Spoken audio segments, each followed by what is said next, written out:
I am beating every N64 game, and I mean all of them. The twist is, the next game I play is randomly selected, so I have no clue what's coming next. This is the journey to beating every N64 game. Game number 117, Madden Football 64. Released in 1997, this game was developed and published by Electronic Arts. I feel like no one is surprised this game exists. The Madden video game series is still going strong to this day, and it's existed since before I was born. Say what you want about the quality of the games nowadays, but they were quite innovative for the time period in these early 3D consoles. This also happens to be our first American football game in this challenge, I guess excluding NFL Blitz. I guess this is the first simulation style one rather than an arcade style game. I think it was nice back in the day when sports franchises actually had competition rather than having a monopoly on that particular sport. However, as we've seen time and time again in this challenge, the simulation style sports games typically just do not age very well.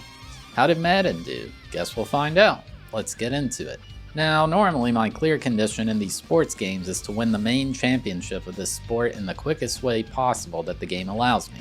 There wasn't really anything like that in this game though.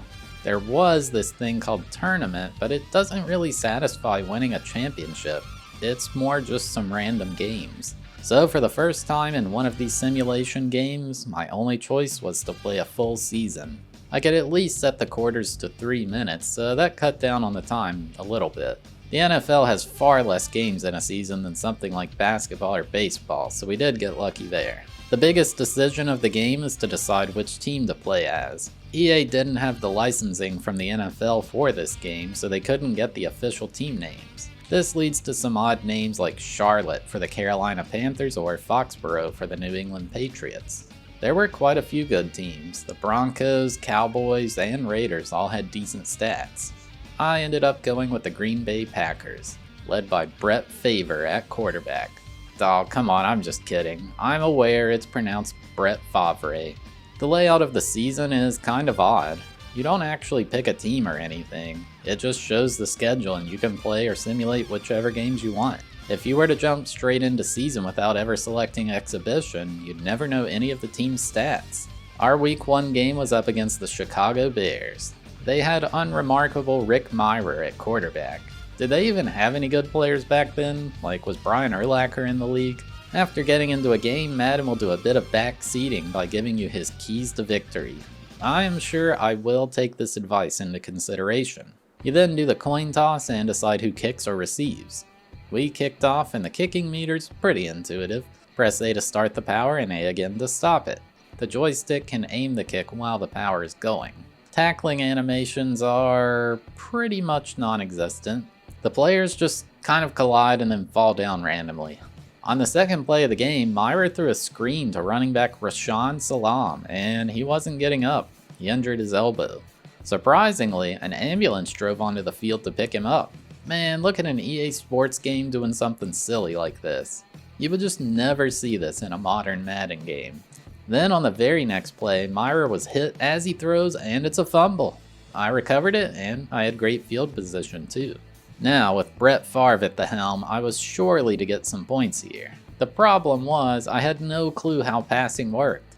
In any modern football game, the passing icons will be up by default and you'll press a button to scramble. In this, it starts with scrambling and you have to press a button to bring them up. It just feels so counterintuitive. If I picked a passing play, I'm planning to pass. Running is like a secondary option. Anyway, Favre got sacked twice in a row and he injured his hand. This was going amazing. By the way, if you're not from the United States and you have no idea what the heck is going on right now, I feel you. I watched a cricket match recently in Australia and it felt like they were just making it up as they went. The general premise is to bring the ball to the other side of the field when you have it. Easy, right? Anyway, things were just not going well for the Packers. Favre decided to throw a Hail Mary early in the second quarter, directly into double coverage. This had absolutely no chance of being caught. The punting team had to come out, and this was one of the worst punts I've ever seen. It can be a bit tricky to time the kicking meter. On the next possession, the Bears threw a ball deep into the end zone, and it was caught for a touchdown. This is when I decided to quit this garbage because it's only the first game of the season anyway. I decided, hey, I should probably look at the game's controls so, I might know how to play the next time I go at it. Might be important. On my next run, the Bears were on the goal line and Harris dove over the line, but the refs called him short. Literally half his body was in the end zone, but sure, whatever. I got a bit better hang of how the game works after 40 minutes or so of playing. Brett Favre had a pass into the end zone to Antonio Freeman. A flag for pass interference was thrown on the play, which was obviously declined. I was up 10-7 now after the extra point. After stopping the Bears, I had Favre kneel a few times to run out the clock, and that was it.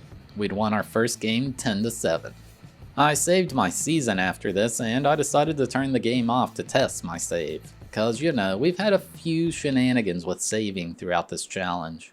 And I'm real glad I did that because it was failing to load my save. I'm not sure if this is a problem with the EverDrive, my memory card, or maybe just the game itself. I literally could not save my game. This means I had to do the entire thing in one go. All hope wasn't lost though. After being down 7-0 against the Eagles, they got an interception in the fourth quarter, basically sealing the deal. I decided to test my luck with just quitting out of the game, and wouldn't you know it, it allowed me to start this one all over again as if I'd never played the Eagles. This effectively gave me a get out of jail free card if things weren't going my way, so that I don't have to restart the entire season if I happen to lose in the playoffs or something like that. Real quick, I'll talk about the graphics and music of the game. I think the graphics are pretty rough, even considering how old the game is. They were trying to push the console as much as they knew how to make it look realistic, and it definitely shows. Later entries into this series looked much better, but yeah, this one's a bit rough looking. Not to mention the poor frame rate during play. There's decent music in the main menu, but when you're playing, the audio is not so nice. Madden basically never talks, except very rarely he'll just say like 5 words or so. You have the sounds of all the players, but it's all just generic sounds, nothing really stands out. I don't know, maybe I'm being harsh because this is so old, but I'm mostly interested in how the game aged as opposed to how it was back when it was new. So yeah, as mentioned before, we were up against the Philadelphia Eagles in Week 2. They had Ty Detmer at quarterback. Never heard of that guy. I don't recognize any of these players looking at their roster. Where's Terrell Owens or Donovan McNabb? We beat them 9-3, moving to 2-0 on the season. Week 3 had us up against the Miami Dolphins. They had the legendary Dan Marino at quarterback, and this roster reference I'm looking at shows a guy named Kareem Abdul-Jabbar as their running back. I'm sure that was a bit confusing hearing that from the commentary if you are also a basketball fan. I don't recognize anyone else on this roster though. We beat them easily 10-0. Week 4 we were up against the the Minneapolis Vikings.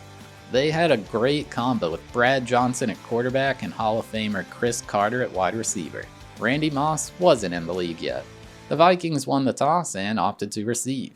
On the first drive, second down, Brad Johnson drops back and throws it to the right to Robert Smith, and it bounces off the defender's helmet. Where are you throwing it, buddy?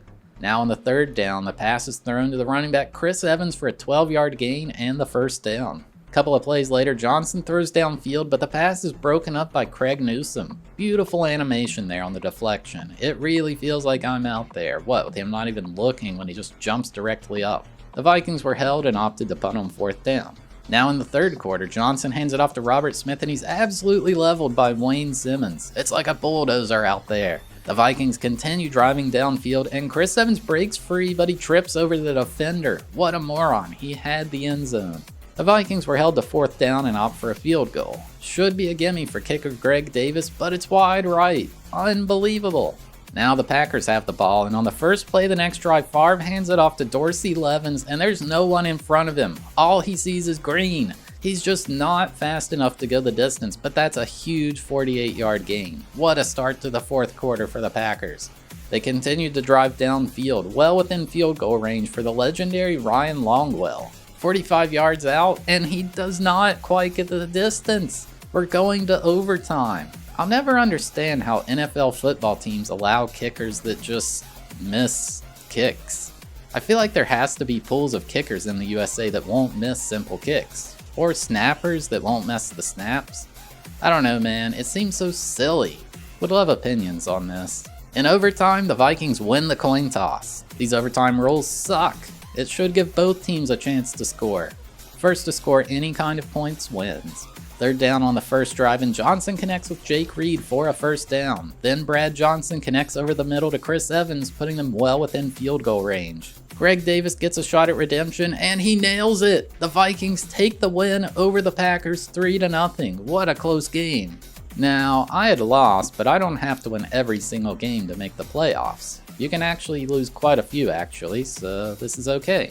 In week 5 we were up against the Detroit Lions. They had a player that needs no introduction, the legendary running back Barry Sanders. Had being the key word here though. I decided I needed an insurance policy, and this game has 0 trade restrictions in the season mode. So yeah, I just traded Barry Sanders to the Packers for essentially nothing. Seems fair to me. We ended up going to overtime with the Lions, and Favre had a last-second Hail Mary to take the win. We definitely take those. Barry Sanders wasn't quite cutting it though. He was really fast, but it felt like a power running back would do better for me. So I went over to Pittsburgh to steal Jerome Bettis from them, aka the Bus. Week 6 we were up against the Tampa Bay Buccaneers. They had Trent Dilfer at quarterback, Warwick Dunn at running back, Mike Allstott at fullback, and even Warren Sapp on defense. This team was stacked. Doesn't matter though, cause no one can stop the Bus. His stats are so crazy on this game. We beat them 7-0. Week 7 was up against the Bears again, and we beat them 14-0. Week 8 was our bye week, so no game there. Week 9 we were up against the Foxborough Patriots. They had Drew Bledsoe at quarterback and Curtis Martin at running back, even Ty Law on defense. Tom Brady wasn't in the league yet. Week 10 we were against the St. Louis Rams. I don't recognize any of their players except Orlando Pace on the offensive line. That dude was awesome. We beat them 3-0. Week 11 up against the Indianapolis Colts. With no Peyton Manning yet, they had Jim Harbaugh at quarterback and Marshall Faulk at running back. What a strange roster. Week 12 was up against the Dallas Cowboys. Troy Aikman at quarterback, Emmitt Smith at running back, Michael Irvin wide receiver, even Deion Sanders on defense. So many top tier players. Didn't matter though because they lost 10-0. We had another bye week, and then week 14 we were against the Minneapolis Vikings, the only team to beat us. This time though we won 9-0. Week 15 was the Charlotte Panthers. They had Kerry Collins at quarterback and pretty much no one else. Somehow though, they beat us 3-0. Our final regular season game was against the Buffalo Bills. They had some guy named Todd Collins at quarterback. Who the heck is that? We beat them 10-7 and we were into the playoffs. We even had a bye in the first round, which is awesome. Our first playoff match was against the Washington Redacted. Although now I think they're called like the Commanders or something. Anyway, they had some dude named Gus Frerotte at quarterback and Terry Allen at running back. Our semifinals match was against the Dallas Cowboys. You gotta be kidding me. These guys again? We beat them 10-0 and now it was time. We were up against the Pittsburgh Steelers in the EA Sports Championship. Yeah, they weren't allowed to call it the Super Bowl. They had Cordell Stewart at quarterback, an interesting player, as well as... Oh wait, that's right. I have Jerome Bettis, so I have no idea who their running back is. But they got beat 9-0, and that was it. We had won the entire season. It shows a cutscene with a very high frame rate showing the EA Sports Championship trophy with the crowd cheering and fireworks and all that. Definitely not the Lombardi trophy. And that's all the recognition you get for finishing a season. But yeah, that's about all there is for this one. Game complete. So yeah, there you have it, my journey to beating Madden Football 64. Look, the modern Madden games are pretty polished, but man, this was rough to get through. It just felt so unfun. The only decently consistent things I could do on offense was throw a Hail Mary or just run up the middle. There's no concept of a touch pass, you know, like where you hold the button longer or less to throw it harder or softer respectively. Defending or catching a pass is just pure luck, and the animations all look horrible. I know Madden got better over time, but man, seeing this makes it hard to believe they're the ones who came out on top in the end. There is literally no reason to play this game unless you had it as a kid and you're just so curious what it's like. Trust me, just go play NFL Blitz. I gave it a 0.5 out of 10 for enjoyability and a 2.5 out of 10 for difficulty. Hey, thanks for watching the video. Have a sneak peek at the next game. 273 games on the list. anything could be chosen, even another Madden game. So let's find out together what is next. 3, 2, 1, go. 196. What is it? I don't actually know what it is. I gotta... Oh. Alright, we are playing Rally Challenge 2000. Whatever that is. But yeah, if you made it all the way to the end, thank you so much for watching. I really appreciate it. If you enjoyed the video, consider giving it a like. It helps the channel a lot. And if you like this series, make sure to subscribe so you don't miss out on the next one.